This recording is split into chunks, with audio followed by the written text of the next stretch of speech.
बिस्मिल्लाहिर्रहमानिर्रहीम। सामीन और नाजरीन, मैं हूं प्रोफेसर मुश्ताक और आप देख रहे हैं मेरा यूट्यूब चैनल गोशे तारीख़ व अदब। सामीन, गुज़िश्ता एक माह से वीडियो बनाने का सिलसिला कुछ मैंने बंद कर दिया था और वजह उसकी बीमारी थी। अब जबकि अल्लाह ने दोबारा सेहत अता की है तो एक बार फिर उसी सिलसिले को दोबारा शुरू करते हैं कि जिसमें अदब के मुतालिक भी बात होगी और तारीख़ के मुतालिक भी बात होगी। तो आज एक छोटा वाक़या जो कि जंग खंदक के बारे में है, जिसको जंग अहज़ाब भी कहते हैं। इस जंग के दो नाम हैं। अहज़ाब इसलिए कहते हैं कि इसमें सिर्फ कुरैश मक्का इस जंग में शामिल नहीं थे, बल्कि इसमें बहुत से और कबाइल भी थे। बनु कुरैज़ा जो कि खैर मदीने के अंदर थे मगर वो भी मिले हुए थे। बनु कनाना, बनु सलीम, बनु मरो, बनु गतफ़ान और अही बिन अख्तब जो कि बड़ा मुखालिफ था मुसलमानों का। तो इस अगरचे लंबा वाक़या है लेकिन मैं इसमें सिर्फ दो वाक़या बयान करूँगा। अल्लामा इक़बाल का एक शेर है कि मिटाया कैसर व किसरा के इस्तिबदाद को किसने, वो क्या था? ज़ोर हैदर, फ़क्र बुज़र, सिद्क़ सुलेमानी। तो हज़रत सुलेमान फ़ारसी और हज़रत अली का यहाँ पे मैं वाक़या बयान करूँगा कि जब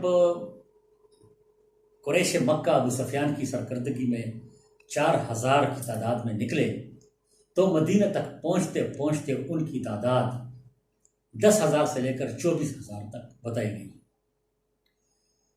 हुज़ूर सल्लल्लाहु अलैहि वसल्लम को और मुसलमानों को बहुत बाद में पता चला कि इतना लश्कर जरार आ रहा है। तो मुशावरत हुई और ये देखा गया कि जंग किस तरह लड़ी जाए। तो हज़रत सुलेमान फ़ारसी ने खंदक खोदने का मशवरा दिया और ये एक नया तरीका था कि जिससे अरब के लोग वाकिफ़ नहीं थे, क्योंकि सलमान फ़ारसी ईरान के रहने वाले थे।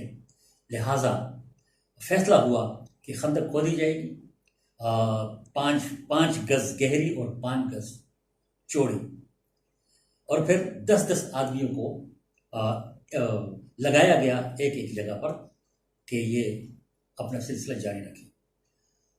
यहाँ जब खंदक खोदी जाने लगी तो एक सख्त चट्टान दरमियान में आ गई जो किसी से नहीं टूट रही थी। तो सहाबा हुज़ूर सल्लल्लाहु अलैहि वसल्लम के पास चले गए जो ख़ुद भी एक जगह पर खंदक खोदने में मसरूफ़ थे और बताया गया कि वहाँ पे एक सख्त चट्टान है, अगर आप चाहें तो हम रास्ता थोड़ा सा तब्दील कर लें क्योंकि वो हमसे टूटती नहीं है। हुज़ूर सल्लल्लाहु अलैहि वसल्लम अपनी कुदाल लेकर आए, उस जगह का मुआयना किया और जब एक ज़रब उस चट्टान पर लगाई, अल्लाहु अकबर का नारा बुलंद किया और आपने कहा कि मुझे ये चिंगारियाँ उठी हैं उसमें मुझे मुल्क शाम नज़र आया, गोया शाम की चाबियाँ मुसलमानों के हवाले की जाएगी। और जब दूसरी बार ज़रब लगाई तो फिर आपने अल्लाह अकबर का नारा बुलंद किया और फरमाया कि मुल्क फ़ारस जो है वो अब मुसलमानों के कब्ज़े में आ जाएगी। यहाँ पर मुनाफिकीन हंस रहे थे कि ख़ुद तो कुफार के नरगे में गिरे हुए हैं और बचा नहीं सकते अपने आप को और खंदक बनाने में मसरूफ़ हैं, जबकि बातें कैसर और किसरा की कर रहे हैं। लेकिन बाद में मुसलमानों ने देखा कि हुज़ूर सल्लल्लाहु अलैहि वसल्लम की जो बात थी वो 100% सही साबित हुई और मुसलमानों ने कैसर और किसरा की अजीम हुकूमतों को ख़त्म कर दिया। इस जंग के दौरान पूरे लश्कर कुफार का बहुत हैरतज़दा होकर खंदक के किनारे पड़ाव उन्होंने डाल दिया।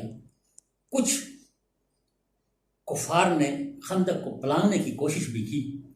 उसमें अबू जहल का बेटा अकरमा भी था और हज़रत खालिद बिन वलीद जो कि उस वक़्त मुसलमान नहीं हुए थे, उन्होंने भी खंदक पार की, लेकिन मुसलमानों की सख्त मुज़ाहमत की वजह से वो दोबारा वापस गए। लेकिन इस दौरान एक अरब का शहसवार जिसका नाम उमरो बिन अब्दो था, कि जिसके मुताबिक मशहूर था कि वो 1000 इंसानों के बराबर ताकत रखता है, उसने खंदक पार की اور پھر مسلمانوں سے مخاطب ہو کر کہنے لگا ہے کوئی آپ میں جو میرا مقابلہ کر سکے؟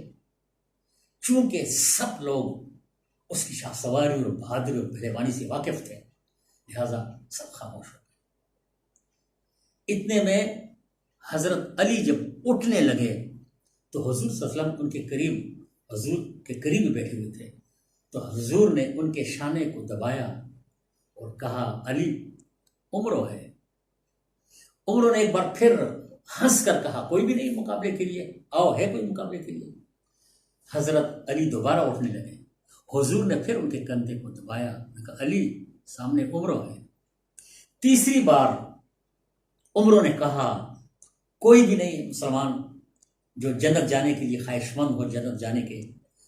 پھر حضرت علی نے کھڑے ہوئے تو حضور نے کہا کہ جاؤ اللہ کے حوالے۔ اور جب عمروں کے مقابلے میں حضرت علی آئے